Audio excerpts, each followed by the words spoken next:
నా గొంతు నొక్కిస్తావంటే పిచ్చిదానా? అత్తయ్య, పెద్ద పుట్టమ్మ కాదా పాపనిచ్చింది? మీరంతా అమాయకులు అనుకుని హాసిని చతురతతో ఇలా చేసింది.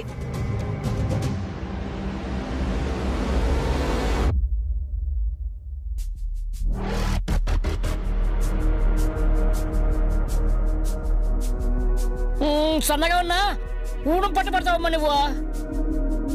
ఇంక నయ్యం, పాపని నేను తీసుకుని ఇవ్వలేదు. స్పాట్లో చచ్చేవాడివి. అదే కదా, నాకొంతంతా ఇంత ఉంటుంది. ఇప్పుడు అర్థమైందా చెల్లి? ఎవరు నిన్ను రెచ్చగొడతారో వాళ్లే నిన్ను చావ కొడతారని. సుమన, నా కూతురికి గండం అని మాకు తెలిసినా ఏ విధంగా వస్తుందో తెలుసుకుందామని పెద్ద బుట్టమని రప్పించాం.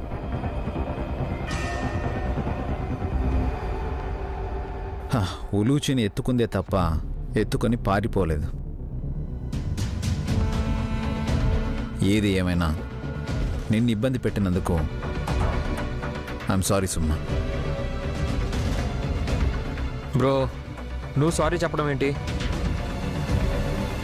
కళ్ళల్లో కారం పడిందనుకో అక్కర్లేదు, దాని కళ్ళు అహంకారంతో ఎప్పుడో మూసుకుపోయాయి. అనండి అనండి, ఆ మాటలన్నీ మీకే తగులుతాయి.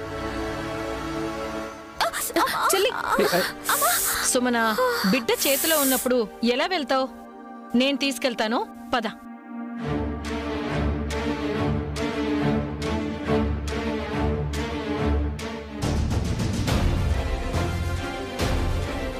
పెద్దపటమ్మా, ఇక దయచేయమ్మా.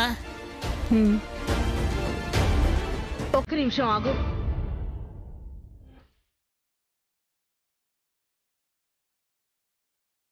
ఇంతకు ముందు నయనికి సుమనికి తప్ప ఎవరికీ కనిపించేదానివి కాదు కదా. ఇప్పుడెలా అందరికీ కనిపిస్తున్నావు?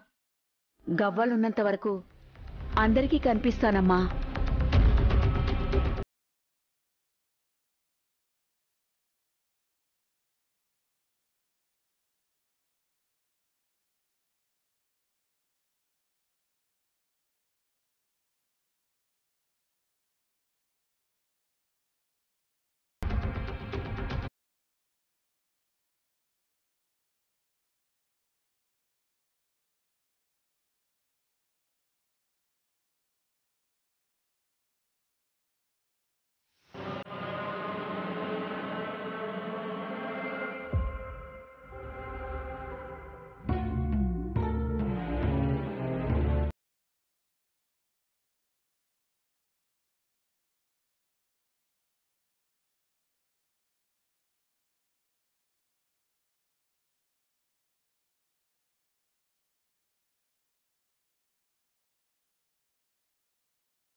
ఇక్కడ సుమన మీద కోపం పెంచుకుంటే అది మనకి శత్రువు అవుతుంది.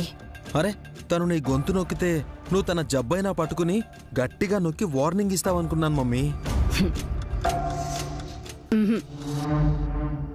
అసలు ఈ విషయం కూడా చిన్న కోడెల ముందు లేవనెత్తకూడదు, మర్చిపోయినట్టుండాలి.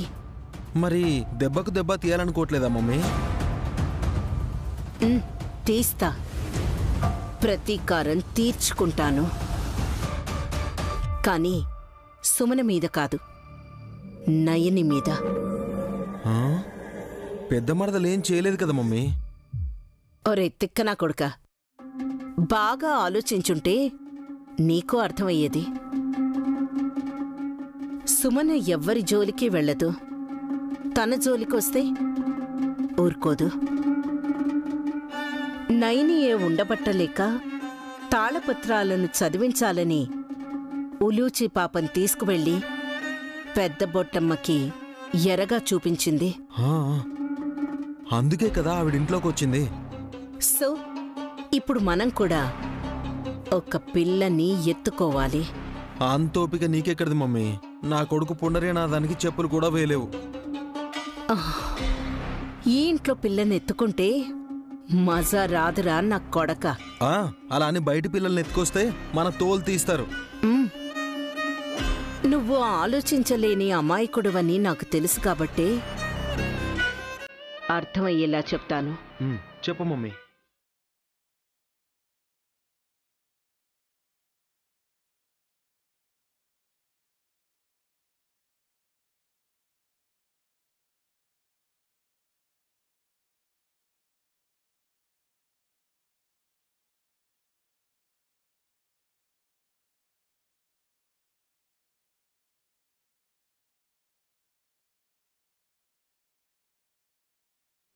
Got it?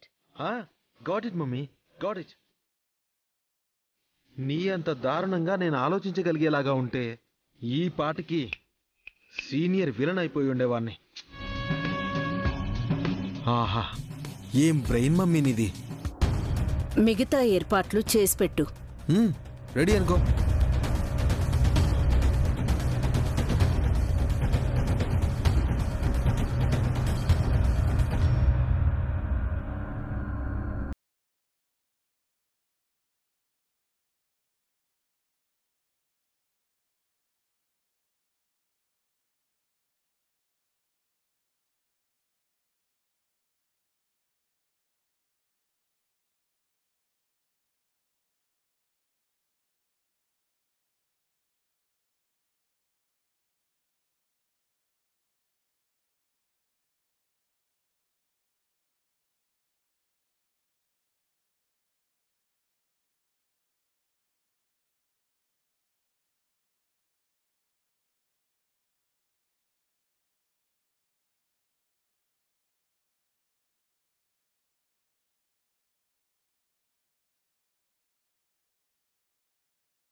ఇంత పెద్ద బెడ్ మీద ఇద్దరం పట్టమా ఏంటి? జోక్ చేస్తున్నాం తెలుస్తుందిలే. అలా ఎందుకు అనుకుంటారు? మధ్యాహ్నం నటించినట్టే రాత్రి కూడా నటిస్తే 3 నెలల్లో అదృష్టం కలిసొస్తుంది కదా. అర్థమైంది. మొన్న కాలిపోయిన డబ్బులకి 10 రాబట్టుకోవడానికి మంచాన్ని పంచుకోమని చెప్తున్నావు అంతేనా? అర్థం చేసుకున్నందుకు ఆనందం. నీ చెయ్యి పట్టుకుంటే ఒట్టు, టచ్ కూడా చేయను. నా బిడ్డని ఎత్తుకుపోయి పెద్ద పుట్టమ్మ చేతిలో పెట్టడానికి మాత్రం నన్ను పైకెత్తుకుంటారు. అది అవసరం, నాది ముఖ్య అవసరం. ఇప్పుడేంటి నీ గోల? నా కళ్ళల్లో కారం కొట్టి నన్ను మోసం చేయాలని చూస్తే నా మొహం కొన్ని గంటలు మాత్రమే మండుతుంది కాని నా జోలికొచ్చిన వాళ్ళ జీవితాలు చచ్చేదాకా మండిపోతూనే ఉంటాయని మర్యాదగా హెచ్చరిస్తున్నాను. ఎవరిని బెదిరిస్తున్నావు?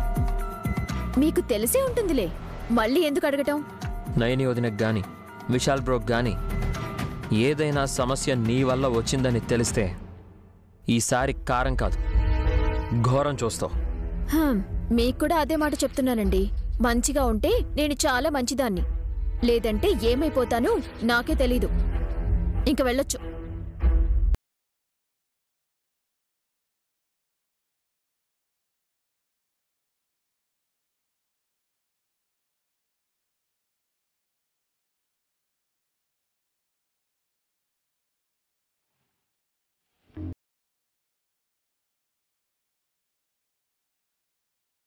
ఇదిగో విక్రాంత్. వదినా ఇక్కడ సైన్ చేయి. ఇక్కడ కూడానా? అక్కడ.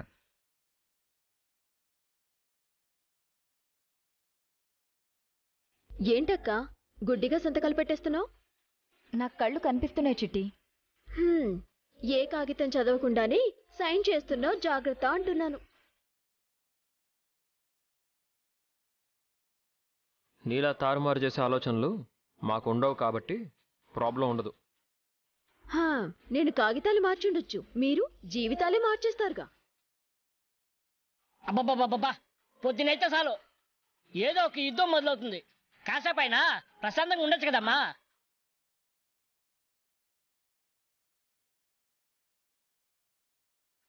ఏమీ తోచకపోతే నైనీలా పూజలు చేసుకోవచ్చు కదా. చెల్లి, హారతి పళ్ళం కొంచెం గట్టిగా పట్టుకో. నిన్న మొన్నటి నుంచి కర్పూరంతో కావలసిన వాటిని కాల్చడం ఆనవాయితీ అయిపోయింది.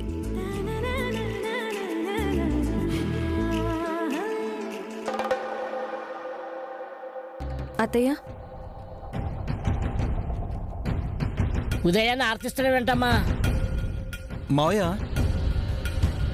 నిన్న తాళపత్రాలలో గండం ఆగమనం గురించి క్లారిటీ వచ్చింది కదా. కానీ గాయత్రక్క పసిబాబుగా ఎక్కడుందో ఎవరికీ తెలీదే. నాకు తెలుసు.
తీస్తున్నాము అంతే.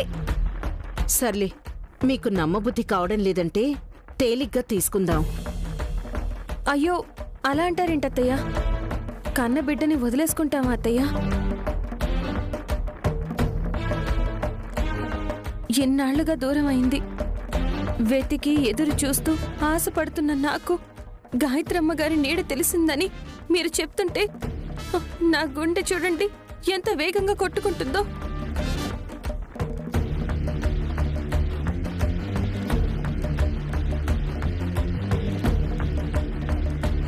కన్నావు కాబట్టి ఆ మాత్రం దడుంటుంది పెద్ద మరదలా.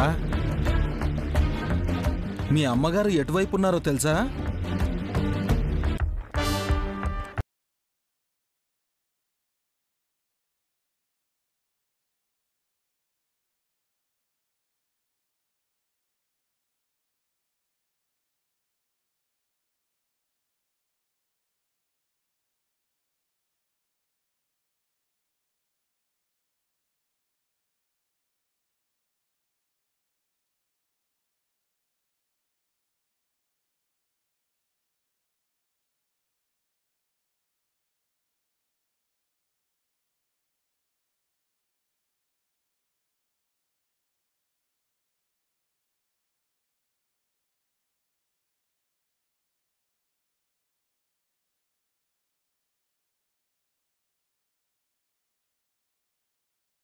ఎక్కడయ్యా? అమ్మా రామ్మా.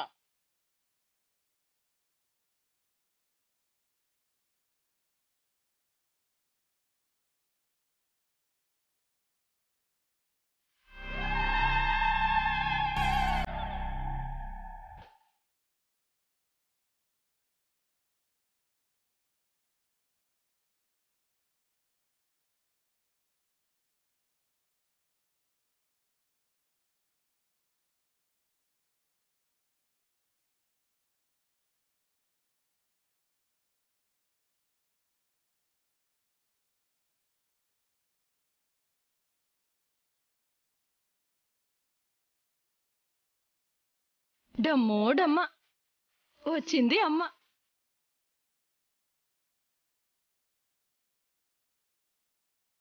మా అక్క వాళ్ళు అమ్మగారి గురించి మాట్లాడుతూ ఉంటే ఈ శివభక్తులు వాళ్ళమ్మని తోలుకొచ్చారు. ఈ 2 రోజులు 2 బియ్యం బస్తాలు లేపేస్తారు, తింటారుగా బాగా.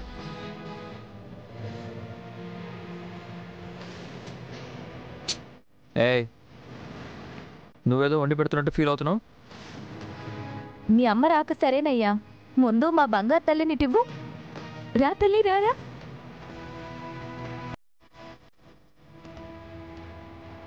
మీ ప్రేమాభిమానాలకు చాలా ముచ్చటేస్తుందమ్మా.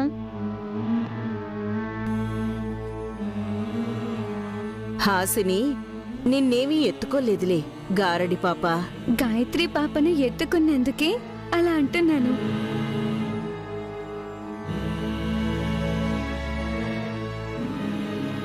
ఎందుకో దత్తత తీసుకున్న పాపని ఎంత ప్రేమగా చూసుకుంటున్నారంటే, పేగు తెంచుకుని పుట్టిన ఆ కన్నబిడ్డ ఎన్నాళ్లకు మళ్ళీ కనపడిందంటే ఇంకెంత మురిపెంగా చూసుకుంటారేమో అనిపించింది.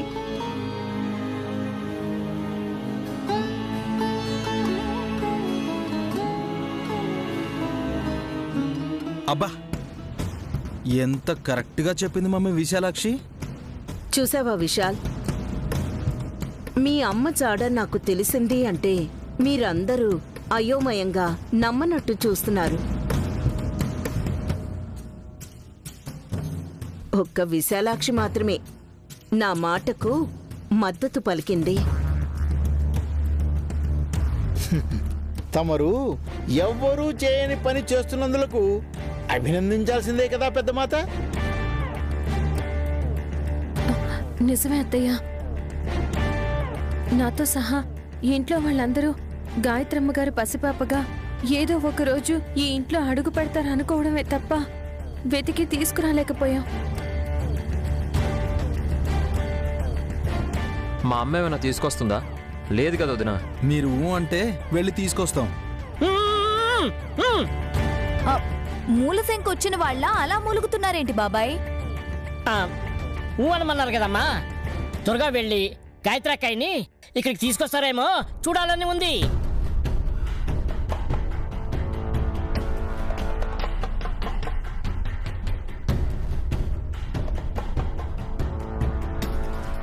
అలా ఎలా తెస్తారు?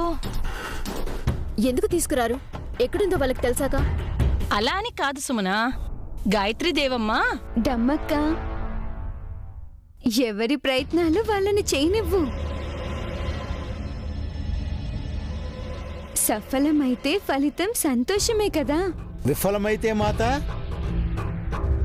ఫెయిల్ అవ్వడం అంటూ ఉండదు. DNA టెస్ట్ చేసినా సరే విశాల్ నయనీలు కన్న బిడ్డ అని ప్రూవ్ అవుతుంది.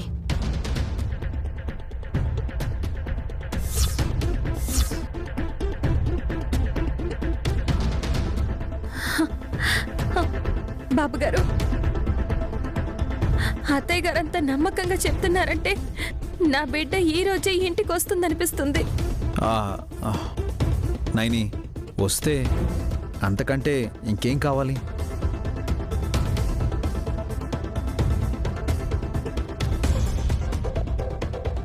ఈ అత్త రాక్షసి ఇలా ఇరకాటంలో పడేసిందేంటి? నేనెత్తుకున్న ఈ పాపే గాయత్రి అత్తయ్య అని నేను చెప్పలేను. చెప్తే ప్రాణాలకి హాని తలపెడతారు. ఏం చేయాలో అర్థం కావడం లేదే. వెళ్ళండి అత్తయ్య, త్వరగా తీసుకురండి. గండం రాబోతున్నందుకే మా అక్క పెద్ద కూతురి జాడ తెలిసిందనుకుంటున్నాను. Yes, you are right. పాపం నయని తన పెద్ద బిడ్డని ఎలా కాపాడుకోవాలో ఏంటో అని టెన్షన్ పడింది. ఇప్పుడు భయం లేదులే మమ్మీ. మనం వెళ్ళి బుల్లి పెద్దమ్మని తీసుకొద్దాం పద.